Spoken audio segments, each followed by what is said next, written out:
Hello Babycakes, welcome back to my channel. It's me Kinshuk and you're watching Quintessentially Me, and this is getting real boring for me because this is the 30th freaking time that I've recorded this intro and my battery's dying as well, so I better get it right this time. I like to fight a little dirty, baby. If I opened up and caved in, would you hurt me, baby? I'm going to be talking about all the questions that you guys asked me regarding the keto diet on my Instagram page. So please give me a follow if you want to. If you don't want to, it's fine, but we can be friends. So why not? Because I don't have friends, so be friends with me. But I'm going to link that in the description below. Don't take me seriously. I'm crazy. It's 2 a.m. and I'm talking shit. And this is the 30th time that I've done that, and I don't want to mess it up this time. So let's go. But first, before I start, no, let's not go. First, listen to me. I am not a doctor. I'm studying to be a nutritionist. I have a degree in construction management, which is not related to this, but I am studying to be a nutritionist just so I can learn more about nutrition, and it really intrigues me and it really interests me. So yeah, I just want to give that disclaimer out. Whatever I'm telling you, you need to take with a grain of salt. This is my experience. This is my research. I'm going to link everything in the description below so you can form your own opinion and we can talk. Right? We can talk about it. If you have differing opinions, let me know. Maybe I'm wrong. Maybe I'm not. So let's talk about it. But I am going to be reading out questions from here. I've also gone through these questions with Anshal, who is a NASM registered coach, and he knows a lot. He's been training thousands and thousands of clients for all of these years, so he definitely knows a lot more than me about the keto diet. So I sort of went through with these questions with him just so I can give you better informed answers, but not going to be super technical. They're kind of going to be like layman terms because that's the thing that I understand. But yeah, I'm going to go through those, and let me open my Instagram right now. All right. So I'm going to go through the most of them that I can in one video before my battery dies. So if you have more questions, please send them to me on my Instagram, crave.healthy. And if they're really short, I'll try to answer them on DM. And if there's something that needs explanation, I will make a video about it. So let me know. First question is, hey, is keto tougher the second time around? Planning to do it for a month after 2 years now. So I don't think it's going to be any different. 2 years is a long time. So I just think it's going to be easier, if anything, because you know what you like to eat.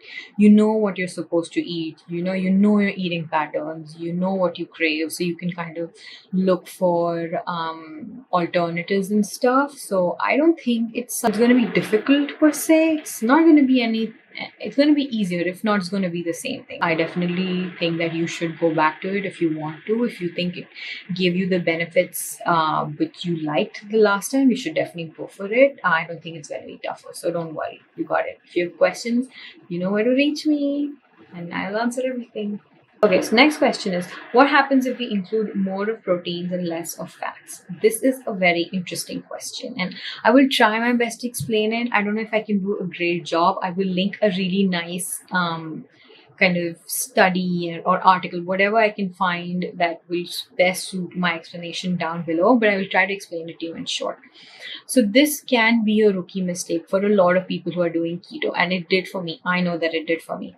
When you're not eating enough fats and you're eating more proteins, your body will basically find a way to derive that carb or that glucose from some other source. So glucose is always going to be the preferred source of energy for your body. So you want to kind of take that off. Now, when you're not eating carbs, you will get into a state of ketosis, but your body goes through a process called gluconeogenesis, in which your body will synthesize that protein in such a way and derive the glucose out of it. So it will kind of act like carbs in your body. Now, this happens only when there's excessive protein, and there are levels for it. I don't think if you're eating 10 grams more protein, you're gonna, experience that. I know this is a very, very controversial topic. I know a lot of people say that gluconeogenesis is not true. It does not happen. Again, what happens in our body is always a mystery, and I feel like in different people's bodies, different things happen. So it's kind of trial and error for you to find out what works best for you, what is not stalling for you. But I always like to be safe when I'm doing keto, so I kind of eat higher carbs and I just eat the amount of protein that I need, and I don't try to go crazy excessive on it, because eating a lot of protein can also have a huge effect on your liver, and it can actually be bad for it. So you don't want to go excessive on anything, right? You want to eat in your levels of what is required. That's why eating correctly according to your macros is so important. I really recommend doing that. So yeah, the process of gluconeogenesis is something you want to avoid, and that is why I recommend that you eat more fats than protein. So I hope I was able to make you understand that, and I will try to link some things in the description so you can understand. Please suggest keto snacks. So I did a video, no, not a video, a blog post long time ago when I had the patience of making blog posts about the keto snacks that I like. I am very basic, I don't really like that much snacks. Again, snacking, I don't recommend. If you've seen my previous video on the keto thing, snacking can actually add up calories and macros and whatever really quick, really soon. And mindless eating helped nobody. So I'm not really a snacker. I eat 2 big meals, but some snacks that I love is roasted nuts like almonds and walnuts and stuff like that. I like those cheese crisps. The ones that you just basically put mozzarella cheese and then you just microwave it, or you put it in your oven and just use that like use a dip with it. Or I like that. Or what else? I like cheese a lot. Or would I eat pepper jack cheese like nobody's business initially? I like those snacks. I like my peanut chaat recipe the most. If sometimes I would skip dinner and just have my peanut chaat, not too much, because peanuts can add up on carbs. That's about it. I don't really go crazy. Nuts and cheese, you can never really go wrong. I will put something in the description if you're looking for more. Some like crazy recipes. I kind of link my favorite one below. Best keto snack, same thing. Oh yeah, there are some keto snacks from Ketofy ANY or something. I didn't like any of them. Sorry, Ketofy ANY. Don't sue me. My opinion only. Don't be mad. Sorry, but I didn't like anything. So, which collagen powder is good to sneak in drink? If you want to have collagen, you need to go for unflavored ones. If you want to put it in anything, I usually put collagen in coffee, but you have different types of flavors. There's like unlimited flavors. I will put some in over here on the screen and in the description.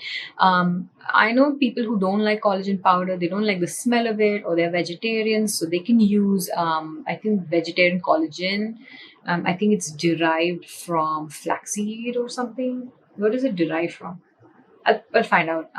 But some people don't like the smell or taste of marine collagen, or I don't know, like bovine collagen. So you can have collagen in a tablet form that's totally available, and it's going to do the same thing in your body. So if you're not someone who likes powder collagen, then you can definitely go with that. But I think the best way to do that is just put in your coffee. How to maintain keto weight loss. So I think I did a video on this. I think it should be up by the time you're seeing this. I should have put that already. Those are my tips, but just to go through them really quick. If you are still continuing keto, then I don't think there's anything that you got to do special. Just keep eating as you're eating. But if you're someone who is gonna switch from keto, wants to eat kind of a more regular diet after you reach your goal on keto, which is completely fine. I don't judge. I know there's people who are like, no, you need to make this as your lifestyle.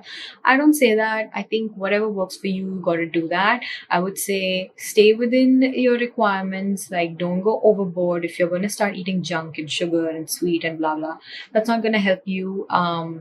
So avoid sugar for sure. Try to eat more whole, voluminous foods, salads, greens, all of that is really helpful. Take very, very small portions of carbs, and try to eat good carbs rather than, your white rice and white sugar and white flour and stuff like that. Okay, so have stuff which is slow digesting. So have slow digesting carbs rather than fast digesting carbs. Have stuff which will have a lower glycemic load rather than something which will have a higher glycemic load. Yeah, just intermittent fasting has helped me when I'm not doing keto to kind of maintain that weight loss. So I recommend those things. Yeah, I think that's all that I mentioned in that video. So those are my tips. How good or bad is it to eat keto on weekdays and cheat on weekend? Okay, good question. I know a lot of people do the keto diet this way. It's actually called this ketogenic diet, in which they will eat very low carb for 5 days and eat higher carb, low fat for 2 days. For me personally, it did not work. When you say cheat days, for me, it makes me feel like you're gonna go a little overboard with all of that, like sugar and carbs and stuff. For me, it takes a good 4 to 5 days to get there. I think cyclic ketogenic diet is useful for athletes and bodybuilders and stuff like that. But for people trying to lose weight, I think a keto diet for 6 days or even for 2 weeks and then giving yourself a cheat day is useful. And then once you kind of get closer to your goal and you're actually on your goal weight, then I would recommend one cheat meal in a week if you are trying to maintain it. I don't know about the health implications. I know people do it. I know the bodybuilders who do the cyclic diet. If you're trying to do like that, maybe just maybe you could have a low carb for 5 days and then low fat and like still stay below your maintenance, like below the maintenance calories. Like I know calories is a very outdated technique, I guess, for weight loss and stuff, and maybe I can talk about that in a video why I believe that. But you kind of don't want to go overboard, and you don't want to. You have glycogen stores, right? And in those 5 days, your glycogen stores are basically going to go down. I don't want you to spill over with your glycogen sources. So don't go crazy with carbs, I guess, if you're trying to follow keto diet. Because I don't think you can really get the best of both worlds. I know some people do it. It didn't work for me, so I'm just going to tell you that. I feel like for me, it's more hormone based, and women are hormone based. So just getting your hormone control is the key for weight loss, and that can be in many different ways. For me, it was keto diet. For you, maybe it's not. So it's a trial and error. I would suggest you to do for 2 weeks and see where your weight is at. But for me, I tried that. Like, I'm not going to lie, I tried it. It didn't work for me. I felt like I was just there. It was like those 5 days, I was just trying to undo what I gained in those 2 days, and it just wasn't working for me. So it did not work for me. So give it a try. Stevia in fasting allowed? Yes, totally. You can have stevia in fasting. I'm on some sort of a plateau. What can be done? If you are having a plateau, then I would definitely recommend that you go through your macros. And if you're doing dirty keto, then start doing a more stricter keto. And if you're plateauing, then you need to start seeing what is plateauing you. A lot of times it is dairy. A lot of times it is stuff like almond flour, nuts, and stuff like that, which can be a little bit higher on the fat and calories. Whenever I follow Anshal's diet plan, it just works wonders because he just gives you the right macros that you need to get out of that plateau. So yeah, just look at your macros and maybe lower them, maybe try to tweak them a little bit, and that can be helpful for your thing. But yeah, dairy-free keto actually does help a lot of people get out of plateaus too. So you can see that fasting, all of those things. But yeah, I would definitely recommend going through your macros once and seeing that. The seeds are keto friendly. Any recipes for it? Yeah, chia seeds are really good. I love this chia pudding, which I'll put the recipe of. I love that. I think that's, I should make some. Okay, I'm going to make some. But I think it's like chia seeds and almond milk. And if you want, you can put sweetener. I don't really like putting any sweetener. And if you want to make it like chocolatey, you can put like a bit of cocoa powder, which has no sugar, of course. And just leave it in the fridge overnight. And then in the morning, it's like a pudding. I love that. I think that's the best recipe, like an overnight oat kind of recipe. Is veg keto possible? Definitely possible if one, you can eat paneer. If you eat eggs, then it is a little better. I've seen a lot of people lose weight on vegetarian keto, but they do get bored of it eventually. They do crave regular food. So I think just a regular low carb, not keto, but lowish carb diet, or maybe low fat will work. I think lowish carb will work really well where you have good carbs like, bajra and nachni roti and vegetables, and avoid your roti, chawal, sugar and stuff. That will work better for you. So I think you can give that a try. Is it a sustainable lifestyle for life? For some people, yes. For some people, no. For me, I feel like right now it's not sustainable. I'm gonna be totally honest. I'm not able to find chicken and eggs and all of that every day. I'm not doing it right now. I'm gonna be honest. I found it more sustainable when I was in the US because there's so many options out there. But now India is growing. There's a lot of brands that are coming up. It is definitely sustainable. In terms of health, it's the best thing you can do to your health. I think for me, it's the best thing, and I want to eventually do it forever. I do take breaks sometimes, and I think that's fine. I know someone's gonna tell me in the comments that it's bad. Whatever, I don't care. I think it's sustainable. For some people, it's maybe not sustainable, but to them, I say, then get your whole weight. And then if you see my old videos, I've actually spoken about what I think you can do to maintain that weight loss and still be healthy. So it depends on person to person. I'm not going to say that it is or it isn't. How do you deal with sugar or tea cravings? So I do have tea. Tea is completely keto friendly. You can have stevia or erythritol in your milk, and there's this Amul lactose free milk. I would usually have with almond milk, but even the Amul lactose free milk, you can use a little bit in your tea, and that's really good. So for sugar cravings, I think making fat bombs is really effective. Just making stuff which is sugar free, like the keto mug cake in the microwave, that's really nice. Like those stuff that you just need to look for ways to beat your craving. My camera's running out of battery, so I promised you that I'm going to tell you about how to ketofy any recipe. So let's do it. All right, so whenever you look at a recipe, right, any recipe, let's take any recipe out there, you will see something like flour, right? Like wheat flour, maida, corn flour, stuff like that. Okay, you want to go for nut flours instead of that. Almond flour, coconut flour. I know there's people who add, I think, tapioca flour, but you can't go too much on it, so you kind of need to make a blend out of it. So these are the things that will work. Flaxseed flour, that works. Flaxseed powder, whatever you want to call it, that works well instead of that flour. Okay. Now, there are products which will have, so you need to add binding agent stuff in which, like coconut flour, almond flour will not bind very well. So when you try to make like a roti or something out of it, you kind of start breaking. And if you want that pliability in it, like you want to make a naan or roti out of it, you need something which will bind them together. So for binding, egg can be useful, xanthan gum can be useful, tapioca flour, tapioca starch can be useful, and this stuff you can just find on Amazon, I'm sure. And flaxseed flour is useful. You just need to replace this stuff in your flour just to get the little bit of, it's not going to be as pliable as flour, let's be honest, but it'll still be close. And that's how these Ketofy flours and those nutractive flours are made. They're kind of a blend of the same stuff, and you can do that and you will get your flour. Next thing, sugar. Of course, stevia. I hate the taste of stevia. I am not going to lie. I like erythritol a lot more. So you can use erythritol instead of sugar and you will see the same effects. So I don't like sugar-free because it has sucralose, and I feel like it has the same insulin response as sugar will, so it's not really helpful.